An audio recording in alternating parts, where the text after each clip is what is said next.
Good day, everyone. I hope everyone is having a wonderful day today. I'm very excited for my show, Living My Life with Purpose. If some of you have watched the last 3 shows I decided to change the name to alter it a little bit.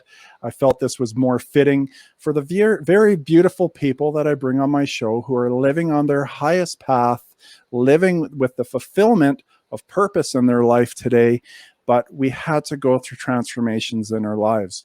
We would not be where we are today if we didn't go through the human experience, to go through the different contrasts within our life to learn, grow, and evolve with. And today I have on a very beautiful friend and soul, Ginette Biro. Thank you, Ginette, for coming on today. Thank you so much for having me. I'm really thrilled to be here. Yeah, so me and Ginette have been friends for quite some time now. I think about 5 years we've known each other. She's been a part of my family's life as well, with mine on her connection and helping us thrive in our life. And she has many gifts and many talents that she has grown with, and she's going to be sharing with us today. But before we get into it, I would like to talk just briefly on our connection. So today is going to be the very first time I share about my connection with some of the light beings that I work with as well, but I want to kind of ease you into it. So with what I've learned on my path in the last 2 years, I've been, what would be the term I could use? I've been really going downhill fast with my growth, spending a lot of time every single day I work with this beautiful energy. And with some of the beings of light that I work with, I've actually had one of them shift into 50 to 60 different beings of light. So our beings of the being within us of light and the lives that we've lived, on the other side, we can actually take form of that physical self that we have lived through. So so the light beings that we are going to discuss at the end, and she's going to channel and work with us, they are choosing to take form because with the questions, and she can add on as well, and that she has learned, but it shows great wisdom and knowledge. Are the two that I know when I have talked to them and I ask them, why do you take that form? It's because it shows great wisdom and knowledge of intelligence. So when we get in and speak and talk about that, now some people might be questioning, like, how do you know these aren't evil? How do you know the work you're doing? How do you know it is actually good energy you're working with? Well, if you're an empath, and using this, I want to help align people to, is when someone lies to you or they have lied to you in life, you could always sense and feel that there was something that was not right. You could tell and feel that they were lying to you, but you couldn't prove it. And then typically we always end up finding out the truth comes out always, but you could feel the energy. You can understand the energy of the lower frequencies that vibrate through them at a lower rate. You can feel that. So when we work with me and Ginette and others out there work with beings of light, we really understand energy because we work with it. I'm going to say on a daily basis with you, Ginette, right? This is something we're thriving with. So we really understand the energy we work with. We can feel. We understand it. So when there's something not right, we understand it and we wouldn't work with it. And we would do our practices that we've learned to clear space. So I just wanted to put that out there so people are more at ease with what we will end up talking about towards the end. But before now, when we jump into this, Ginette, if you want to share about you, if you want to share about just where you're at in life today and the accomplishments of what you're doing in your life today and giving back. Yeah, absolutely. Thank you. To get to where I'm at in this moment, sitting and talking with you on your show, which is such an honor, by the way, is really been about journeying. It's been about not knowing where the path is going, but having a willingness to follow where the path is going. And so, for what I do, I'm a medium. And so I connect people with their past loved ones and light beings and angels. And I'm also a channeler. And so the difference between the two is, as a medium, I sit as that interpreter, that middle person between you and the loved one on the other side. So I'm really like an interpreter that can understand the language to share the messages back and forth. Now, the difference of being a channeler, though, is, and this came over time, the mediumship stuff came first, channeling came second. channeling is when I allow the spirit or the light being actually speak straight through me. So I'm not sitting there interpreting side by side. I actually kind of move my consciousness over a little bit and let them come straight through. Now, the first question I get right away is like, does that mean you're possessed? And it's absolutely not. It's channeling happens in an allowance. They always ask before. They will say, can we come direct through you? And if I know the spirit, then I will say yes.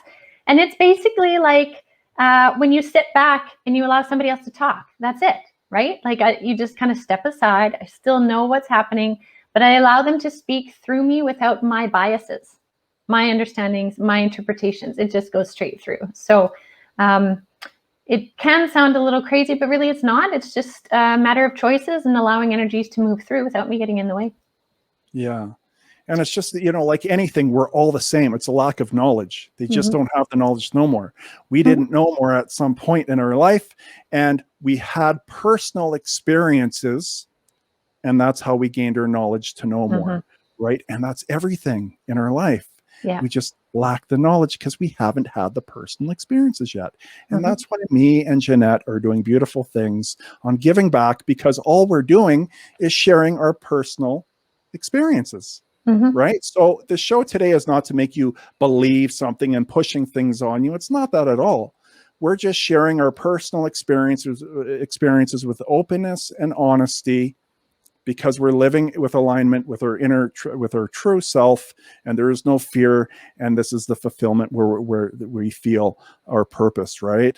And I love that you're saying that too. I just got to say, because there's a lot out there, even in the spiritual community, of like pushing beliefs or pushing ways of being. Yes. And I love that you're encouraging people to connect with themselves and see what feels right for them. Because I want to speak to that for a second. Like I said, the place that I sit now with the knowledge I have now is not the knowledge and understanding I had 10 years ago. Oh. And if you would have said to me 10 years ago, I would be channeling light beings, I would have said, you're nuts. That's nuts. I'm not into it, not happening. I would have judged it.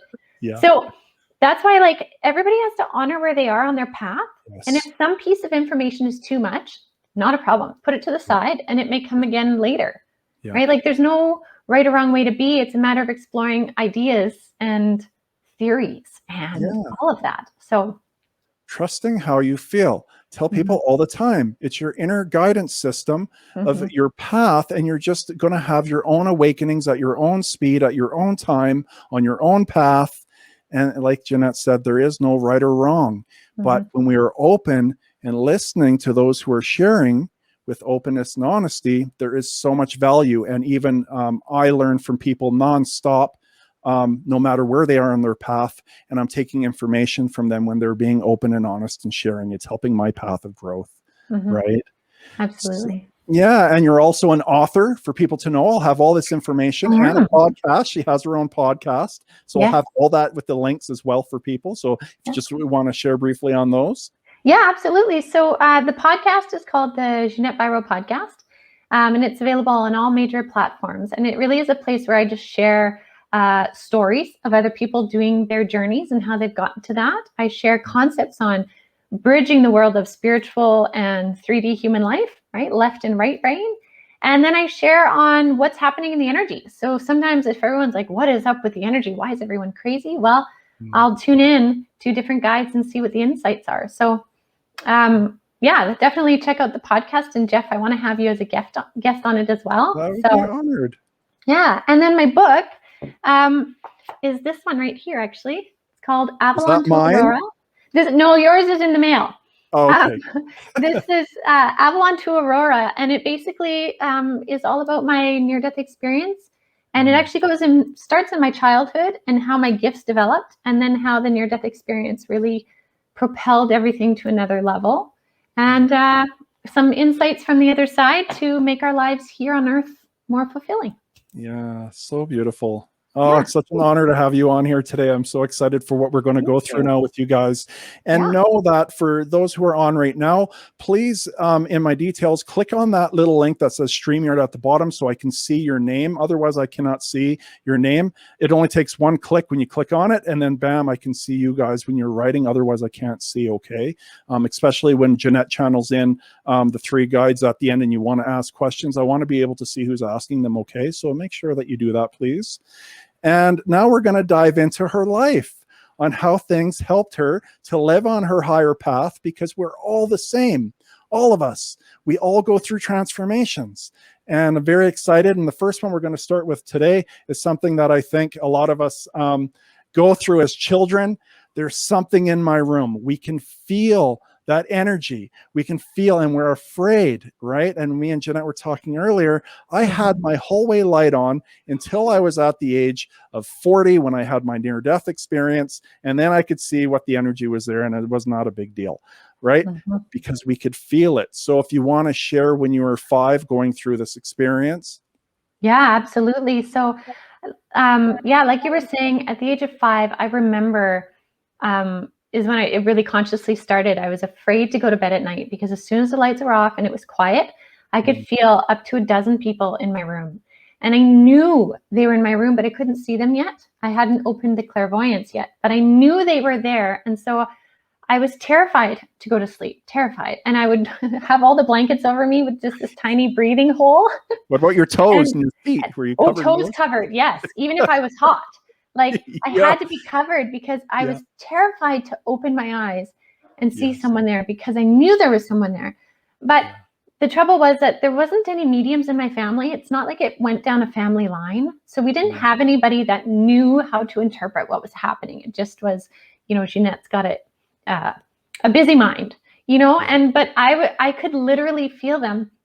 And it wasn't until decades later that they told me, they're like, you know, we were your guidance council. We were your council of beings. And we were there as guardians every night looking over you. And I was like, well, why couldn't you let me know that instead of terrifying me as this little 5-year-old and beyond? And they're like, there was no way to bring that through to you, but it was important that we were like a guardian to you, you know? And so it brought me so much comfort after, but the experience of it when I was younger was intense. Like I had to have the door open.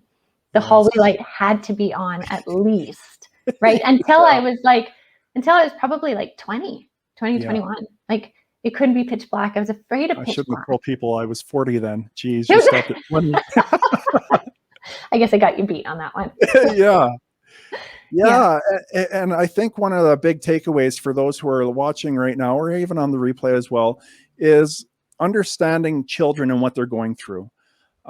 Because one of the big things when we're children, what pulls us away to our knowing is being told it's not real, being told it's just your imagination. So we're distancing ourselves to the truth of who we are with our experiences. And it's really starting to believe, right? Children. You know, I have a story on that real quick too. With my son, who's 9 now, but 2 years ago, around the age of 7, he started having trouble sleeping. And I would go into his room and I would, you know, open my third eye and I'm like, nothing's there. You're fine. Go to bed. And he went through this 2-week period of literally like being so afraid of going to bed. And I'm like, I've cleared the house. I don't know what the deal is. And he would stand in his room crying and shaking. And I was like, buddy, what is the deal? Like, and so he was sleeping in our room. So finally, one day he was sleeping in our room. I couldn't sleep. So I went and slept in his bed. And, when everything settled, about 10 minutes into sleeping into his bed is when I could feel different energies come in the room. And I was like, I didn't even see it. Like I didn't see it walking in there and I didn't give it the chance. And I even thought as a parent who is a medium, who can see spirit, I was like, it's all clear. But I didn't take the time to sit and see if it would come later. And it turns out we ended up clearing a portal right over his bed. And when I cleared the portal, ever since then, he's been sleeping fine. And he even says now, he's like, Mom, that was such a big change for me. And he likes the smell of incense because of that. So every once in a while, he'll just be like, can you incense my room? And the thing is he's not particularly uber spiritual, whereas my daughter has this gift of sight and gift of knowing already, whereas my son doesn't as much, but he could recognize the difference. And the lesson again for me was as a parent, it was important that I listened to him Yes. longer than what I even thought, right? Like it took for me to sleep in his room. And so then I slept in it the next night just to make sure. And it was a beautiful, peaceful sleep. Amazing, isn't it? Yeah. You know, and it's crazy that living life and we don't know, we never knew this stuff back before. Totally. Right. Yeah. And I love the direction we're headed with being a human here now with the consciousness. So, you know, moving on, at the age of 17, beginning to hear spirits. So how was that for you? How did that unfold? That was crazy. Honestly, that was one of the most challenging parts of my life. Early on was around that age of kind of 16 to 18, but 17 was the crux point. And it's because, again, I didn't have this guidance system of a family line, and there's no blame to my family for that. It just wasn't a part of my lessons on earth. I had to figure it out and find the way. And so what was happening is I was starting to hear spirit in my mind and also kind of audibly. And I couldn't differentiate at the time that it was spirit. And so I just started to think I was going crazy. And that made me have these massive anxieties. It just went into anxiety, which I started to try and control more and more, without knowing that it was simply a matter of learning what was my thought and what was spirit's, right? Because again, it didn't quite come in clearly. So until I recognized that it was spirit talking to me, it didn't really dissipate. But the lesson for me in that, though, was I had to find a way to deal with my anxiety, which, had I not dealt with it then and realized it, would have blocked all the rest of my progression of my gifts. Because I needed to learn how to deal with the physical body manifestation of spirit communication, which usually is anxiety, a feeling of something higher vibratory, which makes our bodies react in a feeling of often anxiety. And so the lesson in retrospect was I needed to learn to handle my human anxiety of overactive thoughts, racing thoughts, fear, learn how to control that, because that would be a pivotal piece of machinery for me to work with spirit the whole rest of my journey. Yeah. That's amazing that you said that. I love that, because that is something I only just went through 2 years ago. I ended depression. It was through actually the higher beings, high council showed me how to end depression. It was ended that day, never suffered again with depression in my life. And then also learning how to overcome anxiety. I don't have anxiety no more. I had to go through that. I had to learn how to let the energy flow through me and process it. And, I just started going through these changes. So it's beautiful, because now I'm feeling more of because I'm feeling this crazy energy moving through me here, because I feel an alignment to more things unfolding with my connection, because I just learned this process on how to remove from my physical body with what you just said. And I felt that alignment come to me on what is to come on my path. Wow. I'm feeling a lot of energy moving through me right now. That's amazing. Yeah, that's amazing to go through that. So a lot of fear, when you were going through that at that time, I can't imagine, maybe I've already been going through it in my earlier years too, not knowing though, not having the understandings like you do. But what were you going through at that time that was making you feel anxiety or going crazy? What things were happening to you? So for me, it was like racing thoughts in my mind. So if spirit brought in something, and it could have been higher vibe or lower vibe spirits too, right? Like when you open that gate, you need to learn to differentiate of like which kind of spirits you want to come in, right? And so sometimes I would have what I call pesky spirits coming in, and it would just fire in a thought. And usually, like, one of the biggest triggers for me was, what does it take for people to physically harm other people? Do they think that's okay? And where is their mind? And that would scare me, because my fear was, what if I uncontrollably harmed somebody and then I couldn't fix it or take it back? Okay. Right? And so movies of like just vicious people scared me. And so it would trigger me into thoughts. And so I always wanted to stay super like clean and clear. And then anything that triggered it, whether I saw it on TV or I heard a story in the news or something, I would go, oh my gosh, what does it take for someone to become that way? And did they always want to be that way? And what if I uncontrollably become that way? And it would just, right? And so it became really limiting. And so with anxiety, we start with a root thought, but then it sends out all these fingers to different things. So for me, then I started to be afraid of any images I would see of aggression or, brutal crime scenes. Like if all those shows, the TV shows that came out about crime terrified me. And then I started to fear the concept of blood, because blood meant crime, meant somebody did something bad. And then I started to fear, like it got so bad, I would be afraid to wear the color red. And it sounds silly, but red would trigger me into that thought, right? Or I was afraid to go in the kitchen because the kitchen had knives and people hurt people with knives. And so it wasn't that I was running around all super crazy, twitching and panicking everywhere, but in my mind was spinning all the time. And so I would look like I'm fine. I would be going to school, I'd be going to my sports, but inside I was like crumbling because I couldn't find my rooting. I couldn't find where I could just stand and settle for a minute and realize what is mine, what's not. And it wasn't until I could learn to control the anxiety, first of all. And in the most simplest way, it was like, Ginette, do you have intentions to ever want to hurt people? Absolutely not. Well, then it's not yours. Okay. Right. And I had to learn that. It sounds simple, but I had to learn that simple tool to bring it back to the very bottom. Right. And then I could release the panic thoughts that would just run completely crazy. And then once I could do that, then I could start to slowly allow the communication from spirit, because I knew what was mine and what wasn't. Right. And so now I can, well, I'm almost wearing red. No big deal. Right. I can use knives in the kitchen. I don't even think about it. I can watch scary shows on TV. And if I don't like it, I'll turn it off. Or if I'm curious to the story, I'll watch it, but I don't take it on as mine anymore.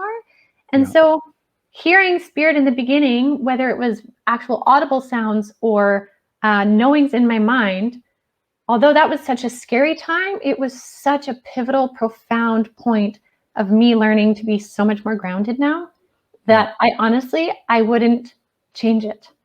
For as scary as it was in that time, I wouldn't change it. I really wouldn't, because it's given me such a grounding of knowing what is mine and knowing what's not. And, isn't that a crazy thing? And people are going through a hard time right now and maybe even watching this. And it's like, it's so hard to try to comprehend of the appreciation of what we went through, because it was horrible. The certain things that we went through, because a lot of fear, we didn't know what was going on. I had a lot of mental health, being told I had all these issues. Really, I had to start learning what was going on with me spiritually, awakening me to who I am, right? With the gifts that we have from within. So, and you've been doing this for you started at the age of 17. So you've been doing this for quite some time now, building your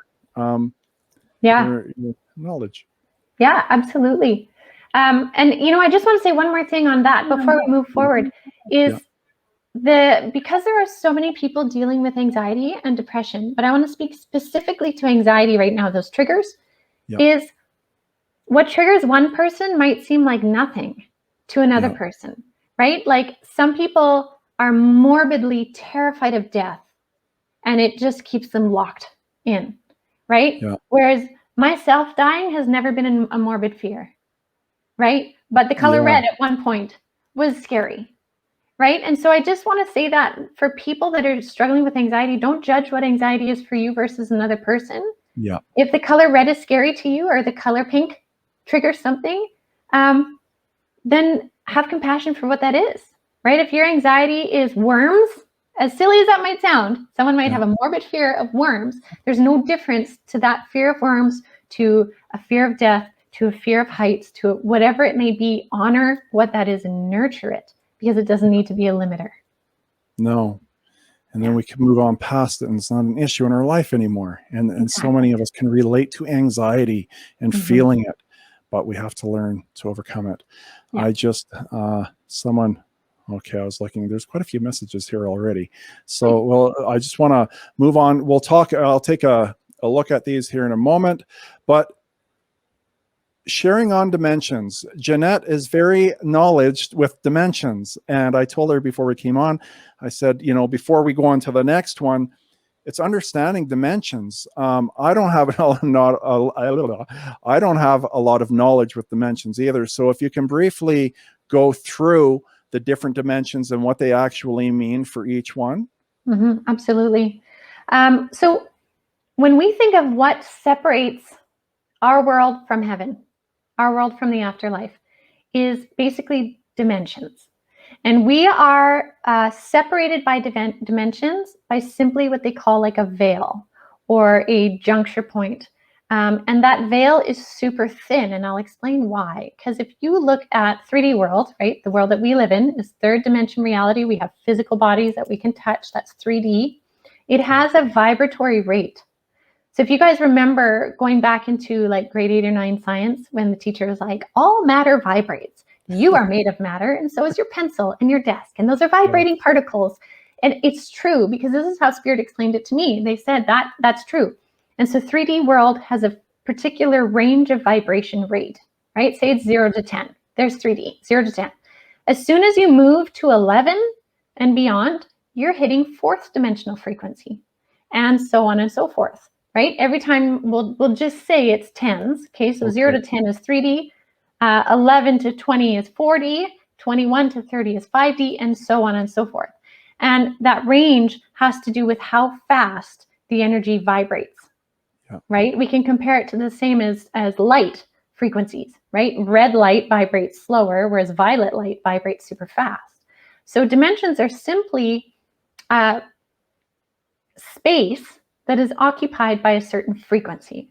And so as soon as you move up in frequency, you can access higher dimensions. And a lot of people, we do that, all of us do that naturally in dream state, whether we realize it or not.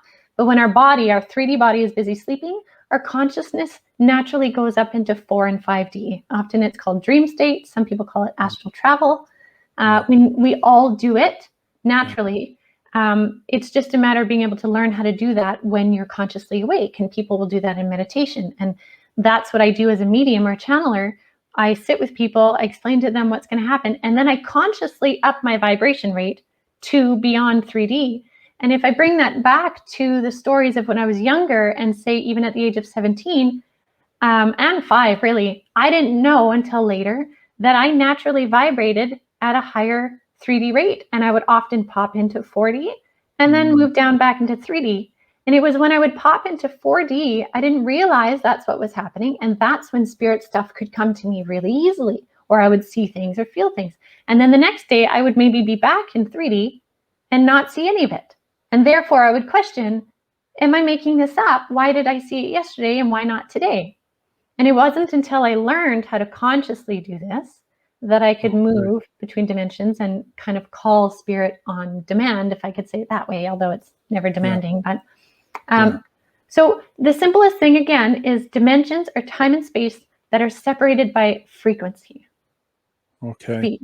So if you're going up in frequency, say between the 10 to 20 and 20 to 30, is the vibration the same between 10 to 20? It's just vibration there. It will lower and higher. Or is it like, does it go work all its way up with the vibration through frequencies? Or is it, do you know what I mean? Is it different vibrations? Or does it start from the bottom and go all the way up with vibration? It's continually going up, right? So like, let's say like 12 is faster than 11, right? Okay. So within a 3D range, within a 3D range, you can have a bottom end of 3D and a top end of 3D. Okay. Right? Okay. Yes. Right. So like a speedometer, right? Like it gets faster. Speedometer is a good way to explain it. Okay. Yeah.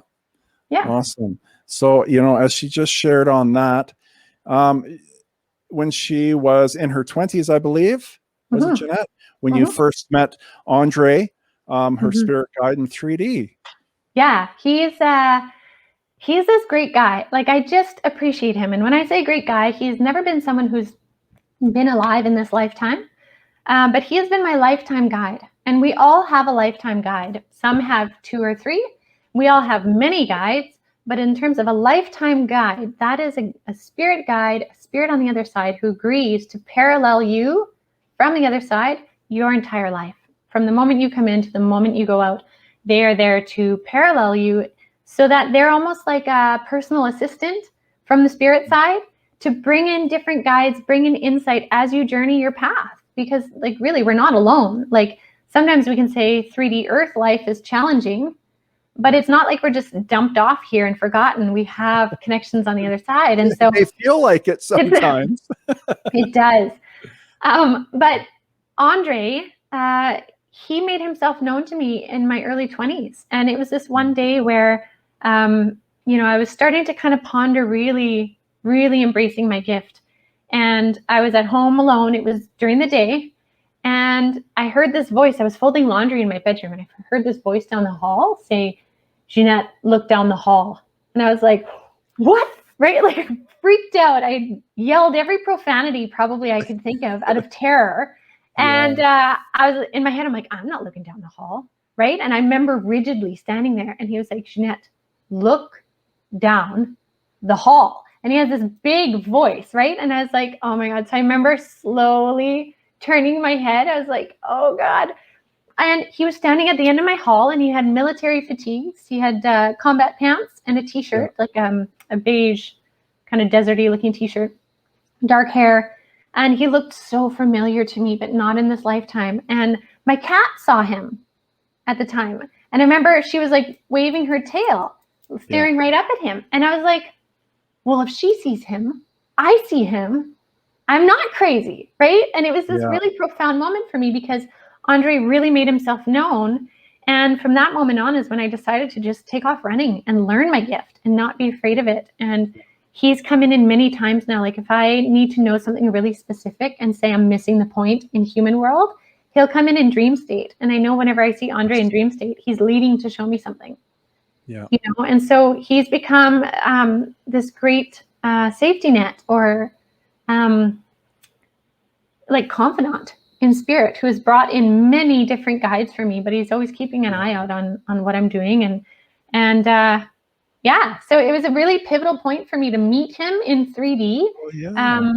To me, he looked very 3D, but I would imagine if other people were home, they wouldn't have seen him, but my cat could see him, because animals can easily see into higher vibrations. Yeah. Yeah. So then, it's important for a lot of people to know that, you're not alone. I mean, that you actually have, going beyond God, and that aspect, you actually have your own guides helping you. If we look at God outside of, because some people look at it outside of yourself, but you have guides that have been with you since you've been born. They're there to help you. And all you have to do is ask, and they are instantly within seconds next to you when you're going through hard times. And that's all beings, to be honest, anyways, right? You can connect with them. So I just want to go and check. We have a few people who have commented here. So I just want to say thank you for those who have hopped on. Oh, sorry, Heidi. There we go, Heidi. so appreciate you too. Thank you, Heidi, for hopping on. Beautiful friend and soul. It's another great healer. And then Melissa, thanks for hopping on. And then I was just talking about you earlier, Katie. Yes, that's right. There's Katie Romagnolo. She's another beautiful soul as well, another great healer. And Jody. Hi, Jody. Thank you for hopping on. And I'm just kind of going through these here now. Feel so much better for you, Janet. She was writing to someone in the group here, I think. So I'm just going through. So thank you for, writing and participating with us, because you guys are going to have a beautiful experience here as well. You'll get to ask as we move on here. We only have one or two more. Earth can be life challenging for beautiful souls like us. That is why we come here, is for the challenge, the contrast from where we all come from. And, it is such a beautiful gift to have that, even though when we go through these hard times, it's not the easiest. So Ginette has had a near-death experience. And if you would like to share on how that transformation was for you, for that actual experience of what was happening, and then, what happened during. Yeah. So it was one of the most profound experiences. And again, I'm going to try and give you the Cole's notes, because it's in the whole book, right? So the details are in the book. Get the book if you want all of it. Yeah. But this was a really unique experience for me because I had, at the point of my near-death experience, which was in August 2019, I had already been a practicing medium for a decade. I had already been connecting with spirits who have died, obviously, and getting understandings of what the other side is, how it works, all this kind of stuff, how it is to die. And I mean, there's many, many ways. So I'm not saying I know all the ways, but I was already really quite comfortable in my understandings of it. But there was a lot of synchronicities that happened leading up to my near-death experience. And it happened during a routine surgery for me. And it was a surgery, I had had really bad periods and it was really heavy. I would basically hemorrhage every month. So I was slowly just bleeding to death. And so the surgery was routine because, again, it wasn't a trauma-based surgery, but it had to intervene to change my life path. And so leading up to this surgery, I kept getting messages from spirit that something was going to happen to somebody or somebody was going to die or something. But I was like, well, who is it? Who's going? Like, I knew it wasn't me, which is weird. I was like, it's not me. I've got stuff to do. So what's going on? And so then the day of my surgery, I remember getting so excited. I was feeling this energy of excitement and going to surgery. And I just figured, like, I'm going to have some cool astral travel maybe, or maybe I'm just excited for the surgery. And it was like when they put the gas mask on me to knock me out, I was like a kid waiting at the water slides, like waiting for them to give me the nod to go. And they're like, you're going to do a countdown. And I'm like, see ya, right? Like, so excited. And I've never been that way. I've had surgeries before. So I'm not usually high-fiving the gas man before I go, right?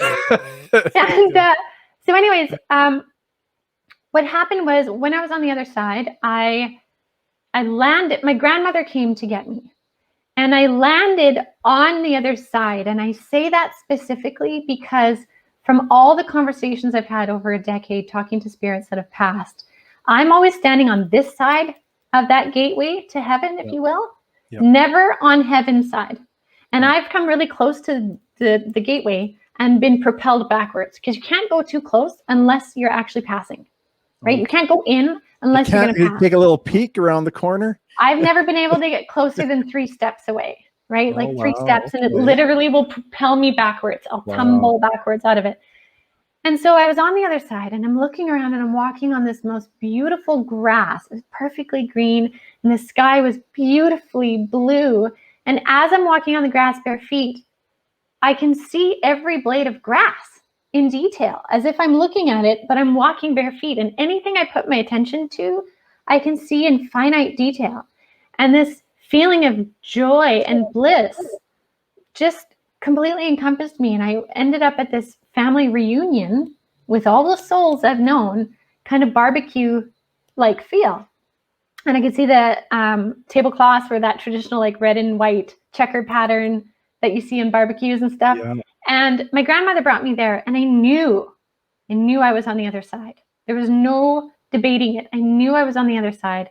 And in this time, I spent what felt like hours of reunions and hugs, these hugs with souls I've known before. And we caught up with each other on lives and how we've lived and all of it. It was the most joy ever. And then after what felt like hours, then my grandmother took me to this room of the blueprints, is what it was called. And it was this white room with this giant white boardroom table at the very edges of creation, or the edges of the universe. And so if I looked out the windows, it was like the universe creating itself at that point. And they rolled out these blueprints on the table. When I say they, it was my council, right? The ones that were haunting me in my room at 5 years old. Okay. Those guys, they were all there. And they rolled out my blueprint, and we went through, and it looked like my blueprint. It was blue, and there was this white line down the center that was like pulsating energy. And there was different juncture points. And we went through my whole life up until that point. And they said, with everything you've gone through at this juncture point, you can stay if you want. And I was like, what? And they're like, you can stay here, or do you want to go back? And I remember being like, oh, I definitely want to go back. Like, I definitely want to go back. And they're like, okay, but you can stay if you want. You've accomplished what you need. And I was like, no, I want to go back. But I wasn't afraid of, like, please let me go back. I was more joyful and excited to come back and do more. Yeah. And so this was the coolest part, or one of them, is they said, okay, you have this much time left. And I don't know what this is in reference to. I don't know if what we reviewed before was this long or this long. Yeah. Right? But I have this much left, whatever that is. But Exactly. in that, I was allowed to take out different juncture points or fuses. It looked like fuses, like a fuse box when you replace fuses, Okay. of different things that no longer applied to my path going forward. And one of those was chronic illness. So I had dealt with chronic illness in many different forms for a long time. I was always sick with something, right? And at this juncture point, one of them that I remember vividly taking out was chronic illness. And I was kind of taking it out like, are you sure I can do this? And they're like, yeah. And so I put it out and I put one back in. I'm like, for real? Click, right? And put it back in. And that doesn't mean I'll never get sick. I've had the odd cold, but I haven't gotten sick like I used to get sick. Let me tell you. And I mean, I always said I was the canary in the minefield, or in the coal mine, who I'd be the first one down, you know? Yeah. Yeah. And then there were several others I did that with. And they said, you won't remember in consciousness the others, but after this, several things will happen in rapid succession to get you on your path. And I was like, okay. And so then they asked me again one more time. They said, are you sure you want to go back? Because the understanding was I was so weakened at that point and such minimal blood volume, such a strain on my heart. I could have easily had a heart attack on the table.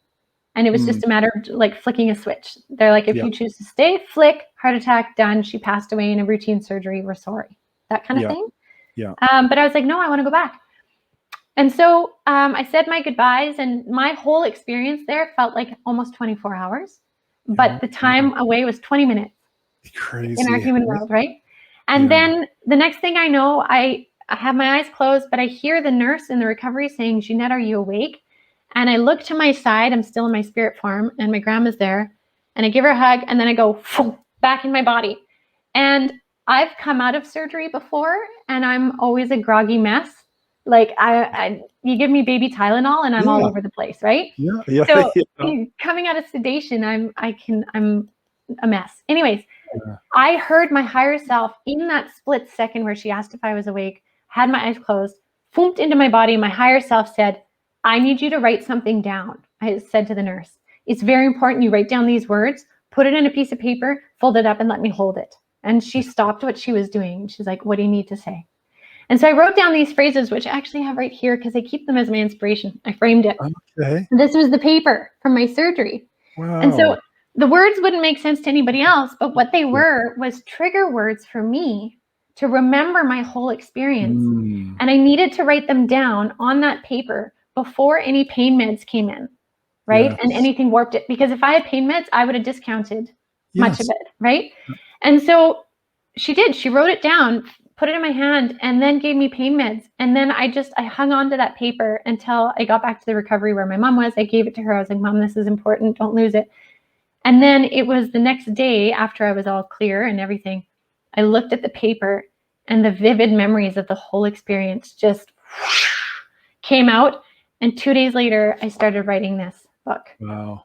And so it was hugely profound because the experience of being there on the other side was vastly more intense and amazing than any of the experiences I've had communicating with spirit, which are amazing in their own right.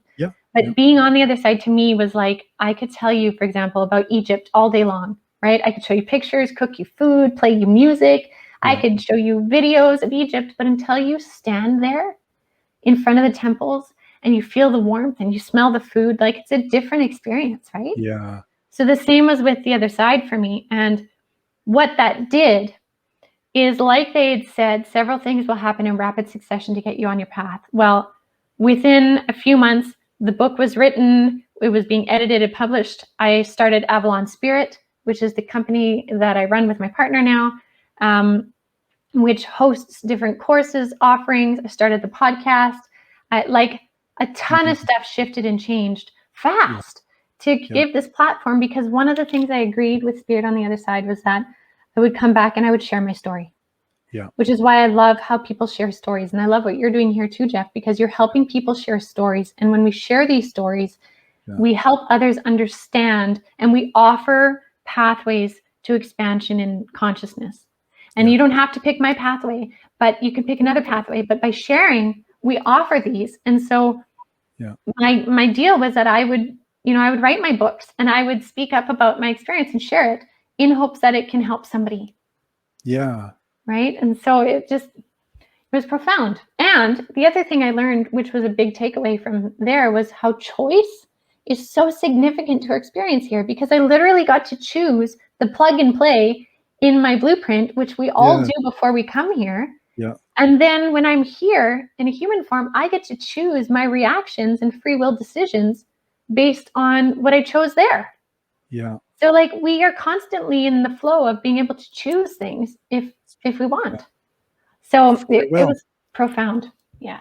Yeah, having free will. And it's definitely like we're just sharing light, because we're the same as each of you that are watching us right now, whether it's replay or live. We're all the same.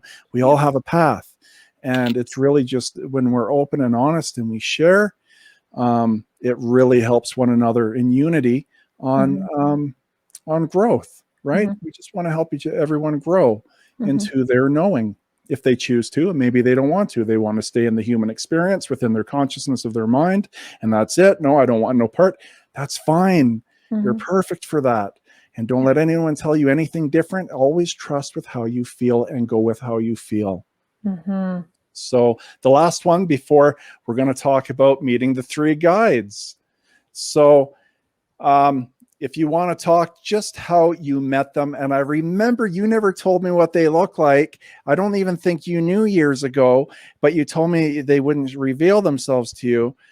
So if you just want to share how they came to you, your aha moment, and then I'll share briefly with you guys for the first time and how my experience with them, on how they came to me and what I went through. Because, again, it's just sharing more knowledge with one another here, and that's what we're doing. And then she's going to channel them and we'll be able to ask questions. Okay. So really looking forward to that. So if you want to share. Yeah. So these guys, so the ones that you're referring to before, those were three different monks, and they're light beings as well. But those ones were from a while back, a couple of years ago. The three guides of the light, who I'm going to channel today, they came over a year ago now, and they are of light. So when they came to me, I was actually in the washroom. They love to come when I'm either in the shower or doing my hair, because I guess I'm busy enough that my mind's busy and spirit can come in. So there I was, and all of a sudden I saw this bright light and these three shadow figures of form, like human looking form, right? Beings, come forward. And I was like, oh, what are you doing here? And they're like, oh, well, we wanted to talk about this and this. They came in when the pandemic started, right? And I was like, well, who are you? And they're like, well, we're guides of the light. I'm like, well, like, what do you mean? Like who, where, what, right? And, and they're like, Ginette, we're showing you ourselves as dark forms of three separate figures. So it makes sense to your brain, but we are of light, right? We are the three guides of the light. We are guides of light consciousness. So these guys are of a high consciousness, like 12th dimensional consciousness, where embodiment isn't necessarily needed.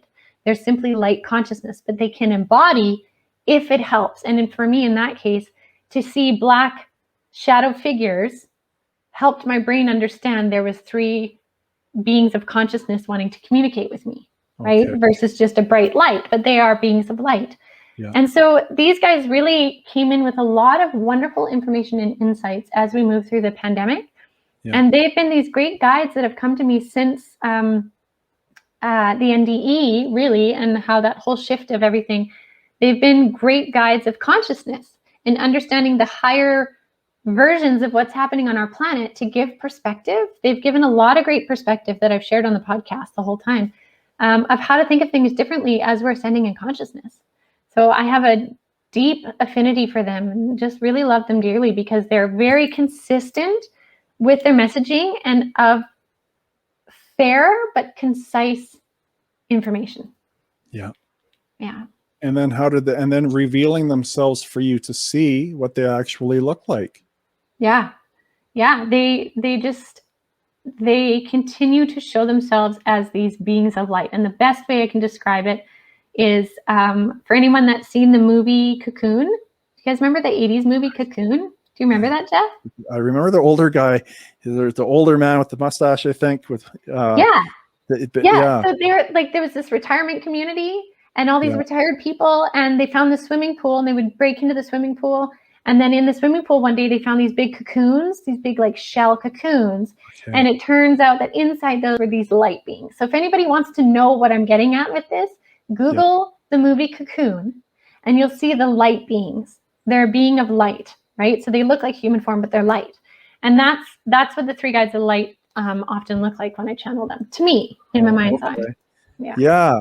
And the crazy thing is, I know with different people as well, again, it comes to this understanding as well, that beings of light, or just in general, light beings, of who we are within, we can take form in different ways on how it will relate to someone. I know when I see Merlin and I connect with Merlin, he's an ascendant master. To me, he comes in elephant form. He's lived as an elephant at one point, and he likes that form. It's just consciousness, and he shifts into that shape.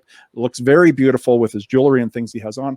Another friend he went to looked like a wizard, right? He took a different form when he went to him. I'll share with you guys, an experience, because a lot of the groups of consciousness I work with, they're all extraterrestrial, and I'll share the first time that one actually came to me. So the High Council is who this is, and these are the beings that give us our contract, allow us to come live our lives with what we can do and what we can't do, and then also they place spiritual laws in place on the other side, and they're the ones who healed me of depression, taught me how to do it, on how I'm giving back today and healing people instantly of depression, PTSD, different mental health aspects, and then also how to remove karma from past lives and whatnot, and this life. And it freed me and instantly changed my life, and it's a part of my healing processes when I'm healing people today. But here I am, all of my life, I've been afraid of aliens, all of my life. As a child, running home thinking, oh my God, aliens, I'm like running, right? And then being afraid of the dark. Now in my life today, here I am, or I was at the beginning, I can see them now more clearly just in daylight as well. I don't need the dark, but here I am working in the dark with them all the time, because I can see the light more clearly when I'm doing different work with different beings. Never seen it. I asked one of the beings that were working with me, and I said to him, is there any being that would like to be a part of me, of the High Council, to assist me on what it is I need to go through? And he said, yes. I said, okay, can you call him to my room now? So instantly here I am laying on my bed, and I see the shift of energy come in the room. And it always takes me just a little bit to kind of focus on what it is that I'm looking at. So I'm looking, I can feel chills going through me now. All of a sudden, I see his cloak and I see his face, and it's of an extraterrestrial. So I'm sitting there in shock. I have goosebumps right now. Sitting here, seeing this, and I'm like, oh my God, like here I am in the dark, and I have an ET in my room, right? But instantly, it was because of something Ginette said actually years ago, and it registered right away. There's nothing to be afraid of. For one, this is a higher, I don't like using the word superior, but a highly evolved being with a big role. There's nothing to be afraid of. It's just my human mind wanted to be a fear. So I instantly released and let that go, right? Once I did that, I felt the peace, and I felt his energy more of love and a high frequency of light that would move through me, right? And that was my first experience with actually seeing one in my room. And then I could see more clearly, actually, that was actually in October of 2019 when I went through that experience. And then ever since, different forms. Abraham, another one, I call them the Council of Light. They work with Esther Hicks. They're actually they're beings of light again, but they take form, I should say, as extraterrestrial when they work with me. It's a very beautiful experience of high intelligence. And there's many of us out in the world that are doing this work, working with these higher beings. I was saying with Esther Hicks, right? Computer screen will shut off here now. But there are many of us out there that are doing this work because of where our path on how things are going to unfold, and they're a huge part of our life on how it is that we're going to be giving back. So anyways, that was me sharing on my experience of it with it as well. on the truth of extraterrestrial light beings. But again, it all comes down to we're all beings of light, and we can take different forms of the lives that we've lived. So they have lived a life of the way that they look in some reality, right? Whether it's been in this dimension. Ginette, I don't know if you know much about that with extraterrestrials. You're smiling. So is there a little bit of knowledge that you have there with that?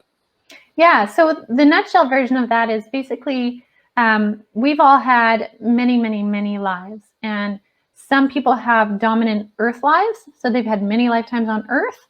Some people have had more dominant star lives, meaning many experiences on different planets or galaxies, which often for them makes Earth life more challenging, and they just don't get it, and they just don't fit in. They're what many are calling starseeds. And so for people that think, that's so far out there, my invitation is to chew on this thought. If you think of our Earth, right, planet Earth, within our solar system, within the Milky Way galaxy, right, is but one galaxy within over billions of galaxies in the known universe. This is in the known universe. So we have billions of galaxies, and our solar system alone is quite intricate, and there are many solar systems within our galaxy. That's one galaxy. So to think that Earth is the only inhabited planet of all of the galaxies of galaxies of galaxies is honestly a little bit narrow-minded.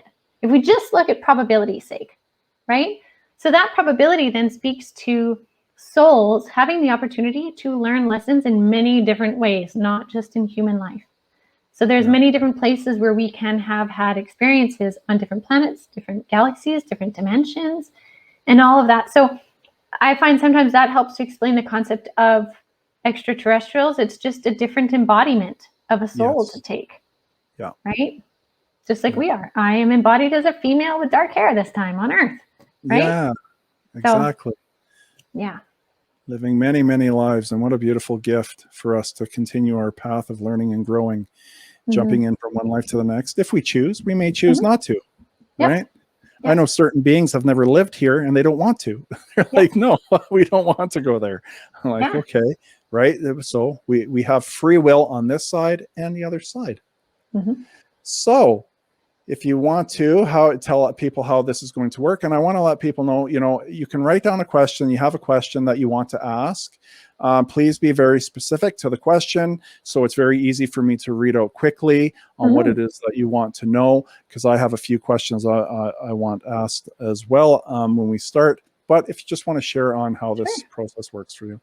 So what I'll do is I will bring them through with a direct channel for a message from them. And then after, I'll kind of do almost the medium version of channeling info from them so that I can be more interactive with you. Okay. So, but for the first part, I'm just going to direct channel whatever message they wish to share. But yeah, then when we go into question answer, then I'll just, we'll ask them and then I'll bring it through. So I guess people will be able to see the difference of channel versus mediumship messaging. So they'll give a message first and share what they wish to share with us. Perfect. Yeah. So it'll just take me maybe a minute. I'm going to sit here with my eyes closed. That's the weirdest thing that'll happen.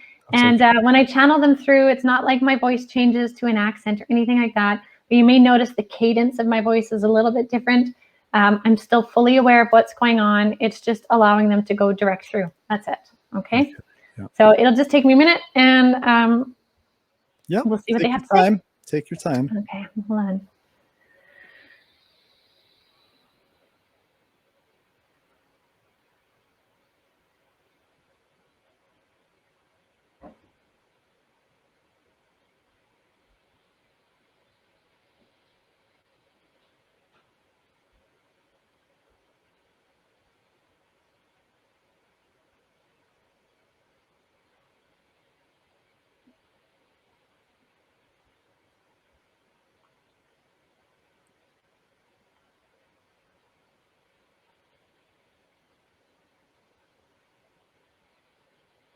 We as the three beings of light are excited to share information with you about this month of June. June will be a month of action potential, action in the form of changes taking place. These changes have started in your month of May, but will continue through in June with the revelations of truth. These truths come up so that you can take the time to transmute it into a different direction of consciousness. This is the whole point of us helping you. It is about raising the awareness on your planet. The sharing of the stories, as these souls are doing, is but one part. Each of you has your role to play in this sharing of stories. Your story.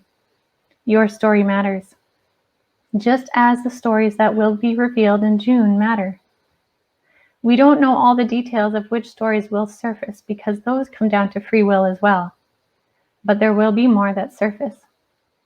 The invitation is for you to observe these stories as awareness. This awareness allows you to change and transmute the trajectory. This awareness is key in the consciousness change on your planet. As you can see, everything is directly connected. This is important as you move forward. The more people that are aware of this, the more people there are that are making conscious choices. This then changes the whole energy on your planet. This helps to change the energy and the frequency of the common collective, meaning everybody will vibrate at a higher frequency, as Ginette was talking about before. This is important for growth, and this is important for harmony. However, remember that the human planet has agreed to be at this point. You have agreed, as a soul coming here, that during your lifetime you would experience this change. You would be a part of helping to facilitate this change. This is why we are grateful you are here.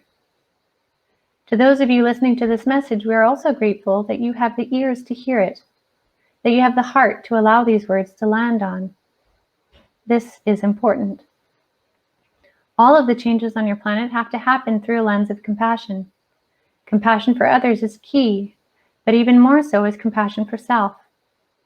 If you feel overwhelmed in the understandings that surface, it is always important to take the time to nurture your soul first, then proceed forward. We share this message with light and love to you in gratitude for your willingness to be here. We know that supporting you in the realms of light is easier than being embodied as you are on this planet. For this, we give you much gratitude.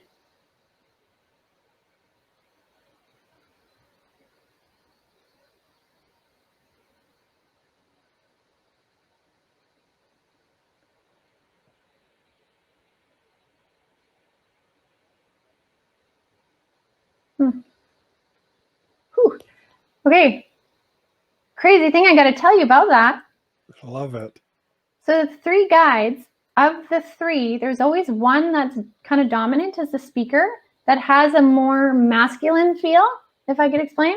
Okay. Although they're all just light consciousness, and I'm trying to give describable terms to them, but there's usually one that is more masculine energy. This one was so feminine. It was the softer of them. It was very interesting. So I'm like sitting on the side listening to this. I'm like, I haven't heard you come through before. It's just so interesting. This is the thing. Like, I trust them dearly, but I'm always inspired by what comes through. Yeah. Well, how honoring for me for her to come through on that feminine aspect. Right?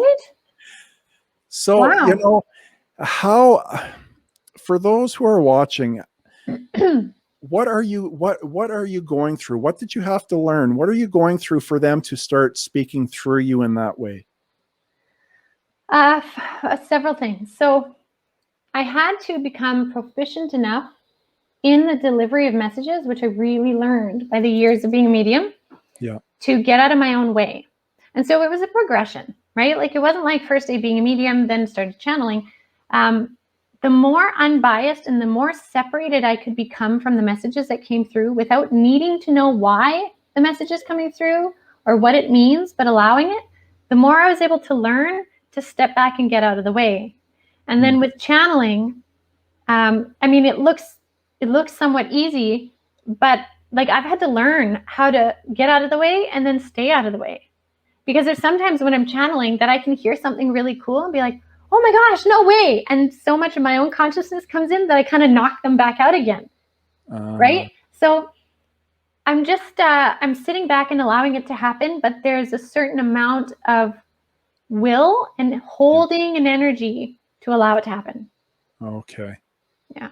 And then what a beautiful gift when you're able to do that and connect with it in that way. It's beautiful. Yeah. So asking some questions now. Mm-hmm. So for you guys, like I said, please pick a question for yourself that you really want to know. Keep it brief and to the point as best as you can. I have a couple questions I'm going to ask here now for my path, being very open and honest and personal, because I want information as well to help me. But I want to know what work are they doing with me when their consciousness is connecting with light work, what it is that we are planning to unfold on my life by them working with me. So, and again, this is an example of how mediumship works versus channeling now, right? Yeah.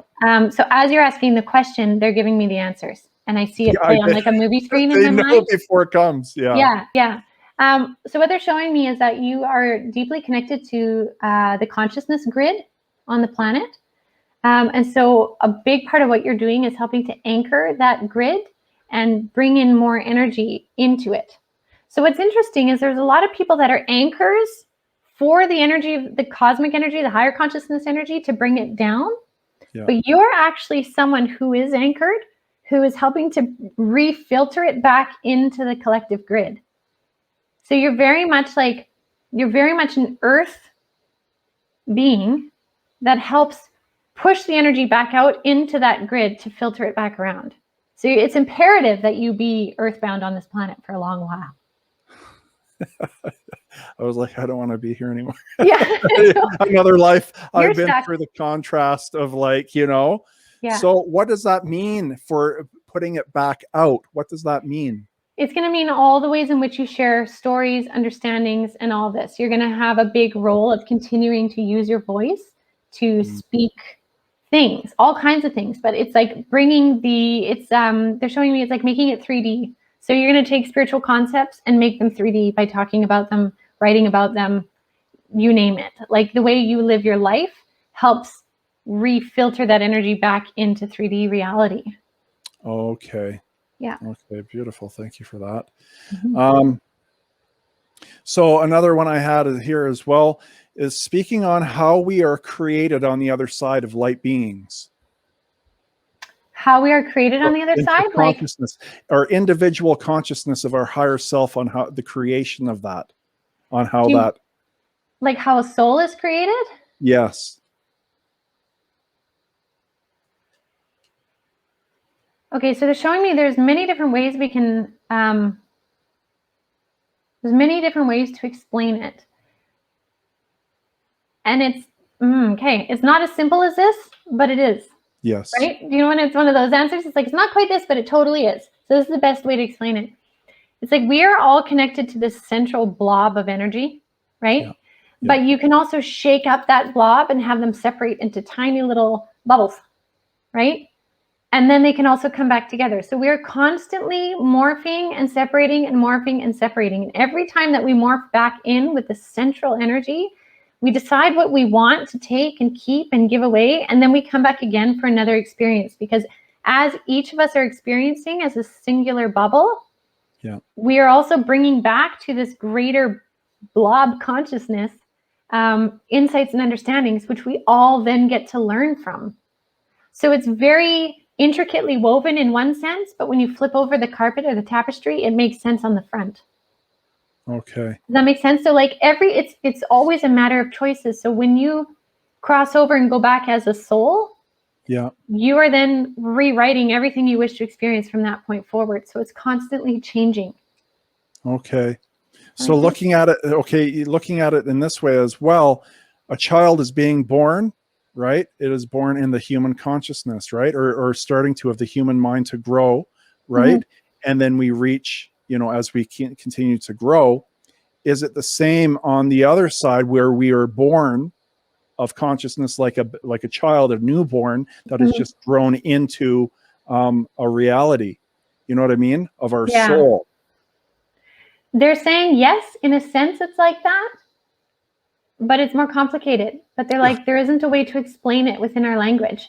Okay. So we can use that as a visual, but it's more complicated because we always have been, but we've been a part of the greater energy. Yeah. So to say that a soul is born, in one way, yes, it is, because it breaks off as a bubble. Okay. But in another And way, then it's not, because it's always been. Okay. Okay. And so, but when it breaks off in a bubble, it's of its own individuality of consciousness. Is that fair to say? Yeah. Okay. Okay. So speaking on our soul's consciousness and the practices, what do they see as humans not doing enough of to help them to align more to the truth that is within them?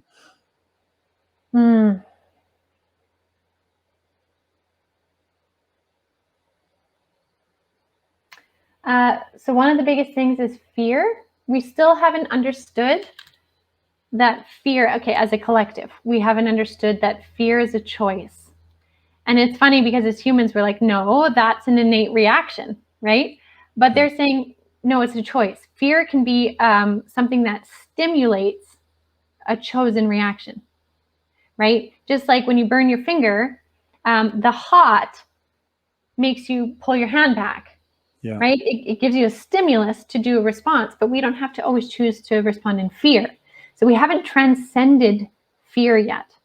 Okay. And we've allowed fear to be something that muddies the water in a lot of our actions. If we chose to respond in love, and it doesn't mean, somebody runs over your cat, purposely you go and give them a hug and say thank you. Yeah. But we can choose to respond somehow in that situation with an energy of love versus fear or anger. Right? And again, they're saying it's not as simple as that, but that's the best way to explain it at the root. Because we have to begin to transcend fear. And fear in the way that fear is used as a controlling factor on our planet. Yeah. And it has been for many, many, they're saying many millennia is what they're telling me right now. I would think centuries, but they're saying many millennia. It has been a repeated pattern over and over and over. And so they're saying one of the biggest things they want us to transcend right now is making decisions based on fear. We should be making decisions based on conscious thought and feeling. Okay. And the higher energies of just compassion and love, of the higher frequencies, right? Of pure positive energy, right? Of doing more things in our lives with more love, joy, and happiness is going to keep us away from those fear-based situations or thoughts, I guess. Yeah. And an example they keep showing me too is like, say if we use a breakup, for example, say somebody did you very wrong, right? And I'm going to generalize this, right? So I realize there's so many variables, but say someone did you wrong. You have a choice to, in that breakup, you could hate them for the rest of your life and never talk to them again and hate them. And anytime that name comes up, you're like, "Arr." Or you could choose to see that experience from compassion. Yeah. You could look at that person with compassion to understand their actions, and it will change the frequency. It doesn't mean you want to get back together with them. It doesn't mean you even need to be friends with them, but you can change the lens from which you view it from. And with our two base emotions being love and fear, when you view it from love, you're going to change it to compassion versus fear will come out as anger. Yeah. Right? Yeah. And that's how I released on my path, releasing resentments and things I had, because as I grew into my knowing and grew into the healing aspect of where I'm at today, looking back, I know they were just hurt humans going through experiences. And otherwise, if they were healed, they wouldn't have done the things they did. They're beautiful beings of light within their physical body, and they just haven't had the healing work yet. And then that released and let go to have more compassion. Right. So, and then flip my page here. I have three more questions I wanted to ask. So for me, and then other healers out there that might be listening as well, of learning this, when I'm doing my work and I have beings in the room working with me, as soon as I start working with higher frequency beings and they're in the room, it's almost like I'm more of a beacon of light, and more beings of just general beings start coming in the room and getting in the way, and they want to shine their light on me. They're trying to get their attention even more. I can call archangels to come and they will pull them out of the room, and I watch them pull them out, but instantly they're back in their room again. right? So their angel comes back in the room, grabs them again and again. It's a repeat, and it starts getting annoying. I'm not going to lie. I start getting annoyed with it a little bit because I'm trying to learn and grow the same as others out there. What is the best way of keeping my space cleared in the room so they're not interfering with my energy and getting in the way of causing me to have that fluctuation of energy, of anxiety, or things that may happen, or just getting them out of the room to stay out of the room so it's just the specific beings I'm working with? Is there something that I can do? Yeah, so creating so there's two parts to this answer. One of them is creating like a sacred container or like a shell around you or something in your intentions before you start. Because I know you set your space, you get into your energy, but really creating like a bubble where it's you and the being of choice, right? That you kind of like secure it. However you visualize that would help. You could even reinforce that with stones around you. You could create like a stone crystal grid if you want. But the other thing they're saying too, to be considerate of right now, is there's so many energies, almost like lower vibrational energies, trying to pester the forward growth, which those are being cleaned up. It's happening, but they're trying to pester. So it's also just a pesky time, right? Like it's a pesky, noisy time right now as we move through these transcendent changes. So there's also that. So even with the best grid, sometimes you're going to find that comes in and all you do is if you notice it happening, you stop and you reinforce your grid again, right? And eventually you'll be at a frequency where they'll just start bouncing off like bugs on a windshield. Yeah, and that's what I'm trying to get to, because even when I started this, I constantly, all the time, have to remove beings that are attaching to me. All the time.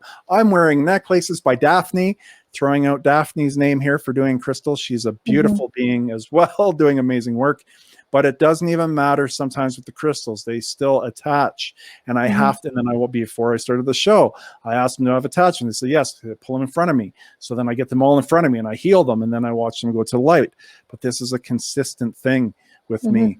So it's really, so what they're saying then, even moving forward, it's still going to be in my life right now. It really is. Honestly, it is right now, because it's just a pesky time, but it's also in connection with the work that you do as you help transmute energies. Yeah. So they're also going to come to you to be transmuted. Yeah. Okay. Yeah. So I'm just kind of screwed there. Sorry about that. Well, no, but it's good for me to know, because I'm trying my best every day with my connection and asking them and trying to figure things out. So this is why I'm asking, and I'm okay with it, because then it's a part of my path and I know how to deal with it and handle this stuff. So, that's fine. And the last one I have here before I go ask the few questions that are popped up there. Are there any tips on what I can do better to advance my inner being when working with the higher evolved? So when they're working with me, and most of them, the few, they enter my body, of their consciousness shifts in, and they move my hands, arms around, and light comes from my hands, and they work on my brain. They're constantly working on my brain every day to enhance it for how my path is to unfold. But is there any tips that I can be given to just help me be a little bit, I don't want to even say better, but just to help me advance me, just for me to have knowledge, because I always put in 110% with them. And I just feel like there could be maybe some improvement somewhere. So what I'm getting from them is you're doing all the right things. You're doing all the right spiritual things. If you can balance it out with a little bit of play. Yeah. Like simple play, like goofing off, going swimming, play like basketball or whatever, balancing it with that very human emotion of joy and play will help set in the frequency changes in your brain. It gives it time to solidify, and then you can take on more. Okay. And for you, play, that total switch off into just joy helps do that. And I love this. Okay, you guys, because that's exactly one thing I struggle with is I feel, even to sit and watch a movie or Netflix and watching movies all day, that was hard for me to do yesterday. Actually, I do so much work. I don't sleep, and my sleeping was being affected because of the active mind of the light work that's being done with me. And I don't do enough where I feel like I'm struggling, like I should be doing more sometimes. And I don't get the joys out of going and playing basketball because I'm thinking, well, I could be working with them right now. I could be doing this. So that's huge for me to be like, no, I'm doing everything I can right now. I'm doing everything is going perfect, but I'm not doing enough playtime to bring balance to me. So that's awesome. So I'm going to look at the questions here now. If you guys had a question you wanted to ask. So I'm going to start. Oh my goodness. Let me see here. I gotta scroll up a little bit here, because I don't. Okay, so Diane Waterman. I don't know. She watches my show a few times. Who's that lady? I hear she's an amazing author. Actually, she's got a couple great books out. If you guys, this is my mother. I wanted to ask about the blue light I see to the left of my face daily for the past year. I feel it's my spirit guide. I would love to know his or her name. So it is one of your spirit guides is what I'm seeing, but it's one for inspiration. So it's not your lifetime guide, but it's an inspirational guide for right now. So I'd be curious if you're working on a project, because I'm seeing it project-based. And the name that I keep seeing over and over before I finished reading your question was Constance, which is interesting. So I don't know if that resonates. But it's project-based. So there's either some project you're doing or just about to do that it feels connected to, because it seems like it's here for a phase and based on inspiration. So I hope that helps. And is there any more information that maybe she can be given on a personal level to help her on her path? Again, it pertains back to this phase, this next phase right now, or project. I just want to say project again, is imperative for this next step up in her life path. So it's not just kind of a random thing to be doing. It seems creative based too, but it's helping her on her path forward to embody more of who she is, which will lead to more paths. So it's a pivotal project is how I'm seeing it. So keep following it. Awesome. Thank you for that. Well, Jackie. Oh, you know her? Yeah. Oh, that's wonderful. So here we go. If we're able to ask a personal question, which you are, I'd be interested to know if I'm meant to assist in the bigger picture also. I feel like I'm meant to do more or change my path, but I'm struggling to figure out my place in that. And that does make sense. Okay.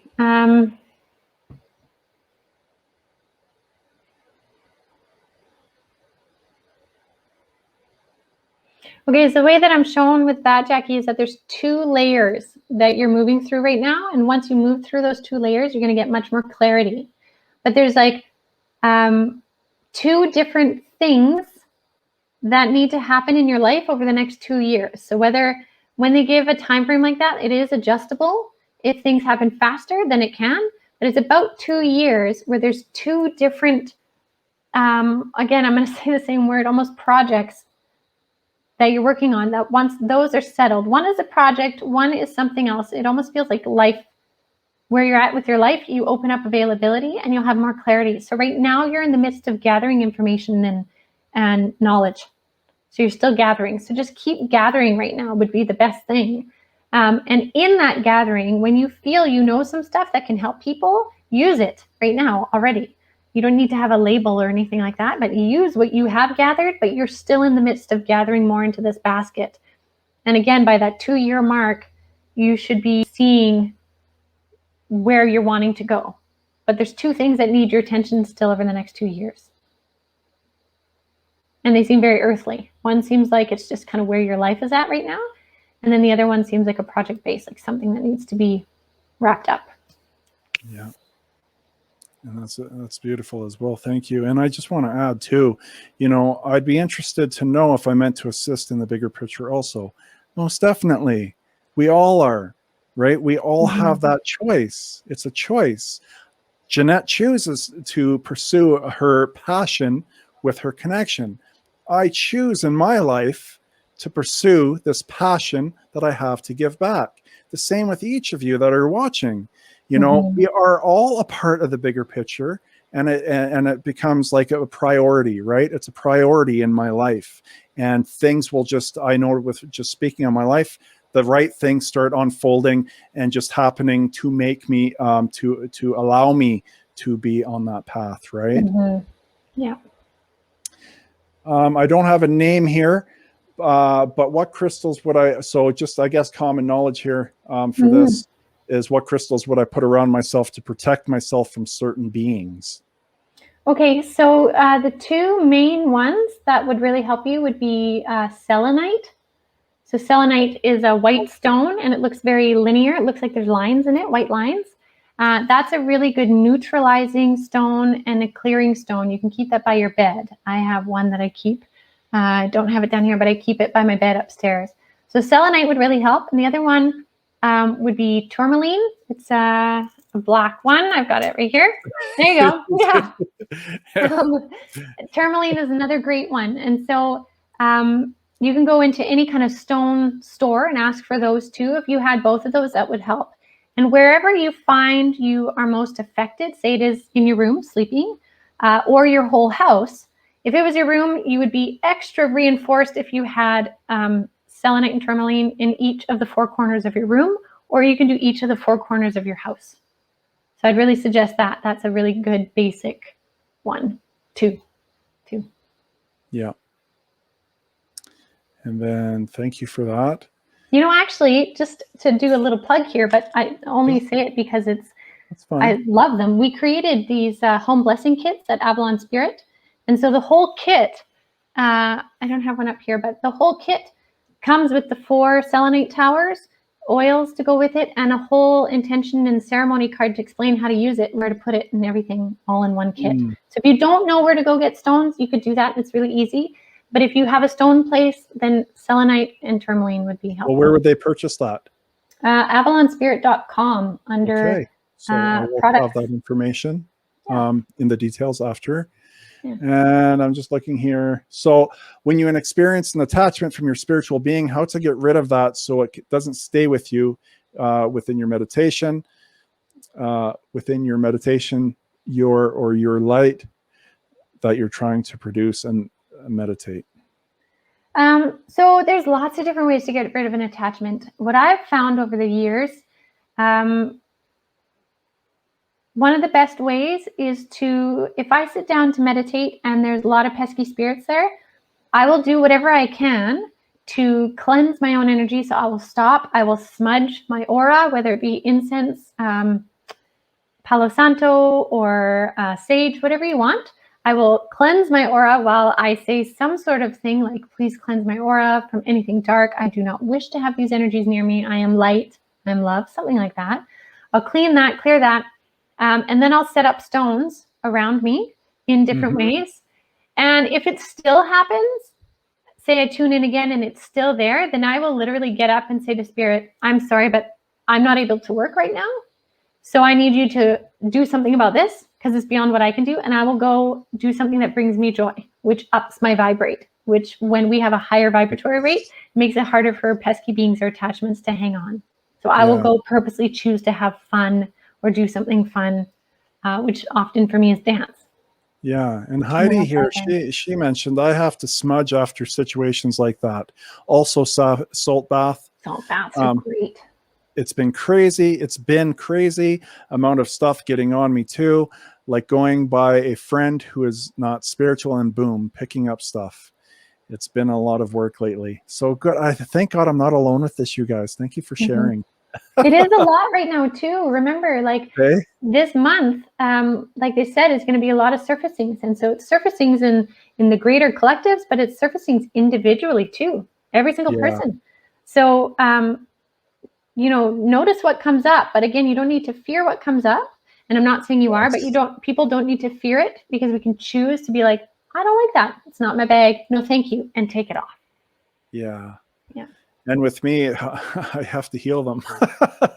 Constantly having to heal them, which honestly, it doesn't take me very long to do. But it's a good thing to know they do get in the way of our thoughts, feelings, and emotions. Especially the lower vibration ones can cause illness in some form of our physical body as well. Unfortunately for the lower vibrational beings. But with me and my perspective on what I do, it's just they're beings of light, beautiful beings of light that just need to be healed from what was done to them. And it's that cycle. So thank you so much, Ginette, for coming on and sharing today. This went on a lot longer than what I expected it to. But you had a lot of valuable information. A lot of people appreciate you. Just in the community of people that I know, the people that I've sent to you, for every time when I know a lot of mediums in my life, and it's like, it always comes back to you when I send people, but they're all beautiful. But our connection that I have with her and had the experience, you're a very beautiful soul with all you do. So thank you for coming on and sharing today. And, thank you for everyone who participated today and commenting and being a part of. And until my next show, I guess, I look forward to speaking and connecting with everyone again. And bye for now.